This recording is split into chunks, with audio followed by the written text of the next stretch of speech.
اعوذ باللہ من الشیطان الرجیم بسم اللہ الرحمن الرحیم۔ سورہ صافات کے دوسرے رکوع میں اہل جنت کے ایک مکالمے کا تذکرہ تھا، جس سے یہ اندازہ ہوگا کہ کس قدر سادہ مزاج متواضع وہ لوگ ہوں گے کہ جو اللہ تعالیٰ کے فضل و کرم سے جنت میں داخل ہوں گے۔ قال قائل منہم، ان میں سے ایک کہے گا کہنے والا، انی کان لی قرین، یہ اہل جنت ہیں آپس میں گفتگو کر رہے ہیں، میرا ایک ساتھی تھا، دوست تھا، یقول وانک لمن المصدقین، مصدقین وہ مجھ سے کہا کرتا تھا کہ تمہیں کیا ہو گیا ہے، تم رسول کی تصدیق کر رہے ہو، کتنی بے تکی بات ہے، اور تم تصدیق کر رہے ہو محمد کی صلی اللہ علیہ وسلم۔ اذا متنا وکنا ترابا وعظاما انا لمدینون، کیا جب ہم مر جائیں گے اور ہم ہو جائیں گے مٹی اور ہڈیاں، ہڈیاں بھی گڑی سلی ہوں گی اور سڑی گلی ہوں گی، اور یہ کہ مٹی باقی جسم تو مٹی بن چکا ہوگا، تو کیا پھر ہمیں کوئی جزا ملے گی، بدلہ ملے گا؟ قال هل انتم مطلعون، تو کہے گا وہ کوئی کہنے والا کہ کیا تم لوگ دیکھنا چاہتے ہو، جھانک کر دیکھو گے، تمہارا وہ دوست جو تمہیں گمراہ کرنے کی کوشش کرتا تھا وہ کہاں ہے، کس حال میں ہے، دیکھنا چاہو گے؟ یعنی اہل جنت کے لیے یہ اہتمام بھی کیا جائے گا۔ فاطلع، تو وہ جھانک کر دیکھے گا، فرآہ فی سواء الجحیم، تو دیکھے گا اس کو جہنم کے، دوزخ کے گویا کہ بیچوں بیچ اس کی تہ میں۔ قال، وہ کہے گا، تاللہ ان کدت لتردین، خدا کی قسم تم تو قریب تھے کہ مجھے بھی برباد کرتے، مجھے بھی گراتے یہاں، یعنی یہ تو اللہ کا بڑا فضل ہوا کہ میں نے تمہاری باتوں پر زیادہ دھیان نہیں دیا، اور جو بات میرے دل کو لگ گئی تھی، جو بات مجھے بھلی لگی تھی، جس کی گواہی میری قلب کی گہرائیوں سے برآمد ہوئی، میرے دل نے جس کو حق جانا میں نے اسے قبول کیا، ورنہ یہ کہ تم تو تلے ہوئے تھے کہ جس طرح تم تباہ ہوئے ہو اسی طرح مجھے بھی اس جہنم کے گڑھے میں اپنے ساتھ لے کر گرتے۔ ولولا نعمت ربی لکنت من المحضرین، اور اگر میرے رب کی نعمت مجھ پر نہ ہوتی، احسان نہ ہوتا، انعام نہ ہوتا، یہ تو اللہ کا فضل ہے میرے پروردگار کا، تو میں بھی ہو جاتا انہی لوگوں میں سے جو یہاں پکڑے ہوئے آئے ہیں گرفتار ہو کر اور اس جہنم کے حوالے کر دیے گئے۔ افما نحن بمیتین، اب یہ آپس میں گفتگو کر رہے ہیں جنت والے، تو کیا اب ہمیں مرنا تو نہیں ہے، کیا اب ہمیں نہیں مرنا ہے، یعنی اب جنت میں آ کر تو ہم یہاں مستقل رہیں گے نا۔ وہ میں کہہ رہا تھا آپ سے کہ کس کو سادہ مزاج کے لوگ ہوں گے اور ان کے اندر کوئی تعلی نہیں ہوگی کہ ہم نے تو بڑی محنت سے جنت کمائی ہے، اب تو یہاں ٹھسے سے ہم رہیں گے اور ہمیشہ ہمیش رہیں گے، ان کے دلوں کی کیفیت اب بھی یہ ہے۔ افما نحن بمیتین الا موتتنا الاولی وما نحن بمعذبین، تو کیا اب ہمیں کوئی موت نہیں آئے گی سوائے اس موت کے کہ جو آ چکی ہے، وما نحن بمعذبین، اور اب تو ہم مطمئن ہو جائیں کہ کسی عذاب وغیرہ کا کھٹکا نہیں ہے، کہیں اور کوئی پکڑ، کوئی اور حساب کتاب، کوئی اور چھلنی تو ابھی نہیں لگنی ہے، وما نحن بمعذبین، اور ہمیں تو کوئی عذاب نہیں دیا جائے گا۔ ان ھذا لہو الفوز العظیم، یقیناً یہ تو پھر بہت بڑی کامیابی ہے۔ لمثل ھذا فلیعمل العاملون، بس عمل کرنے والوں کو ایسی چیز کے لیے عمل کرنا چاہیے، اس انجام تک پہنچنے کی کوشش کرنی چاہیے۔ یہ ہے وہ انجام کہ جو اہل جنت کا ہوگا، اور اس انجام کو اپنے سامنے رکھ کر ہر محنت کرنے والا، عامل تو سب ہیں، بھاگ دوڑ تو سب کر رہے ہیں، دنیا پیش نظر ہے، دنیا بھی بغیر بھاگ دوڑ کے تو نہیں ملتی، محنت ہوتی ہے، دن رات کی ہوتی ہے، خون پسینہ ایک کر کے دنیا ملتی ہے، لیکن یہ ہے کہ اصل میں یہ خون پسینہ جو ہے انسان کا وہ اتنا قیمتی ہے کہ اس کے عوض تو یہ جنت حاصل کرنی چاہیے، نہ یہ کہ محض دنیا کی چند روزہ زندگی کے عیش و آرام اور صرف اس کی زیبائش و آرائش۔ اذالک خیر نزلا ام شجرۃ الزقوم، بھلا یہ کیفیت بہتر ہوگی، یہ انجام بہتر ہوگا، یا وہ ایک مہمان نوازی کے اعتبار سے، نزل پہلی مہمان نوازی،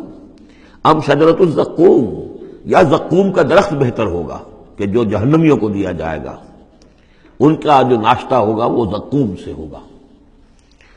انا جعلناها فتنة للظالمین، ہم نے اس درخت کو ظالموں کے لیے، کافروں کے لیے فتنہ بنا دیا۔ اس کا ذکر آ چکا ہے سورہ بنی اسرائیل میں کہ یہ جو درخت ہے زقوم، قرآن کہتا ہے کہ جنت جہنم میں ہوگا، جہنم تو آگ کی جگہ ہے، تو وہاں درخت کیسے ہو جائے گا؟ کہاں درخت کہاں آگ؟ تو ہم نے اس کو فتنہ بنا دیا ہے۔ وہ لوگ سب ساری چیزیں جو ہے اس دنیا کے قوانین پر قیاس کر رہے ہیں، اس عالم کے قوانین یہ نہیں ہے، اس قوانین اور ہیں۔ یہاں کی آگ کو ایک دفعہ جلا دیتی ہے تو انسان مر جاتا ہے، وہاں کی وہ آگ جلائے گی لیکن مرنے نہیں دے گی۔ یہاں کھال جھلس گئی تو پھر کوئی لمبی چوڑی جو ہے وہ پلاسٹک سرجری کی جائے تو شاید دوبارہ کچھ ہو جائے، ورنہ یہ کہ خود بخود تو نہیں آ جائے گی۔ لیکن وہاں یہ ہے کہ جیسے ہی کھال جھلس جائے گی اور کھال اللہ تعالیٰ ان کو عطا کر دے گا۔ تو وہاں کے نوامیس، وہاں کے قوانین، وہاں کے جو بھی لاز ہیں وہ مختلف ہیں یہاں کے قوانین سے۔ اِنَّا جَعَلْنَاهَا فِتْنَةً لِلظَّالِمِينَ إِنَّهَا شَجَرَةٌ تَخْرُجُ فِي أَصْلِ الْجَحِيمِ، وہ ایک درخت ہے کہ جو جہنم کے بالکل تہ میں سے ابھرے گا، نکلے گا۔ طَلْعُهَا كَأَنَّهُ رُءُوسُ الشَّيَاطِينِ، اور اس کے گابھے ایسے ہوں گے، خوشے ایسے ہوں گے جیسے شیطانوں کے سر ہیں، یعنی کوئی بہت ہی خوفناک قسم کے اور بہت بدنما۔ فَإِنَّهُمْ لَآكِلُونَ مِنْهَا، پھر یہ جو جہنمی ہے یہ کھائیں گے اس میں سے مجبور ہو کر۔ ویسے انسان اس کو دیکھنا تک پسند نہیں کرے گا، اس میں اس قدر کراہت ہوگی، لیکن یہ کہ چونکہ بھوک کی شدت ہوگی تو وہ کھائیں گے، منہ ماریں گے اس میں۔ فَمَالِئُونَ مِنْهَا الْبُطُونَ، اور اس سے اپنے پیٹوں کو بھریں گے۔ ثُمَّ إِنَّ لَهُمْ عَلَيْهَا لَشَوْبًا مِّنْ حَمِيمٍ، پھر جب اندر سے وہ کھولے گا اور پیاس کی طلب ہوگی تو پھر انہیں ایسا پانی دیا جائے گا کھولتا ہوا پینے کے لیے کہ جس میں پیپ کی ملاوٹ ہوگی، پیپ ملایا گیا ہوگا، لَشَوْبًا مِّنْ حَمِيمٍ۔ ثُمَّ إِنَّ مَرْجِعَهُمْ لَإِلَى الْجَحِيمِ، پھر یہ تو ابھی ابتدائی ہو گئی نا، جو ان کی مہمان نوازی جو ہے ابتدا میں ہو رہی ہے، اور اس کے بعد پھر ان کو لوٹا دیا جائے گا جہنم میں۔ انہم الفوا آباہم ضالین، یہ وہ لوگ ہیں جنہوں نے اپنے آباء و اجداد کو پایا گمراہ، بھٹکا ہوا، اب انہی کے اوپر انہوں نے انہی کے نقش پا پر چلنا شروع کر دیا۔ فہم علی آثارہم یہرعون، تو انہی کے نقوش پا پر اب یہ دوڑ رہے ہیں، بے اختیار دوڑے چلے جا رہے ہیں، بغیر سوچے سمجھے، جو بھی آباء و اجداد کے طور طریقے ہیں۔ وَلَقَدْ ضَلَّ قَبْلَهُمْ أَكْثَرُ الْأَوَّلِينَ، حالانکہ ان سے پہلے بھی جو پہلے لوگ تھے ان کی اکثریت بھی گمراہ تھی، وہ تو ہم دیکھ چکے ہیں۔ ان تطع اکثر من فی الارض یضلوک عن سبیل اللہ، یہ ہم آیت پڑھ چکے ہیں۔ اگر تم زمین میں بسنے والوں کی اکثریت کی پیروی کرو گے تو وہ تو تمہیں گمراہ کر کے چھوڑے گی۔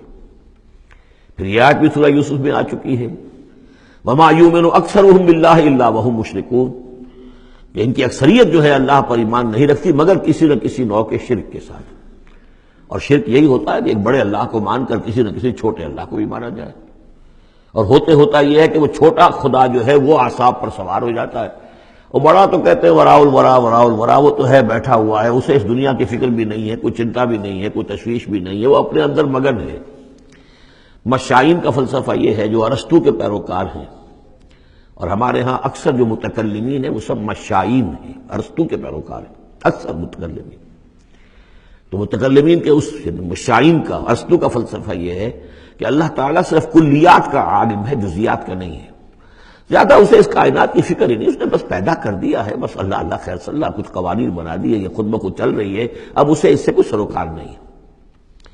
جیسے کہ کوئی کھلاڑی جو ہے وہ فٹ بال کو کک مارتا ہے، اب وہ فٹ بال جا رہی ہے، اب کھلاڑی ادھر کھڑا ہے، فٹ بال جا رہی ہے، اب یہ کھلاڑی چاہے کہ روک لے تو وہ فٹ بال کو روک تو نہیں سکتا،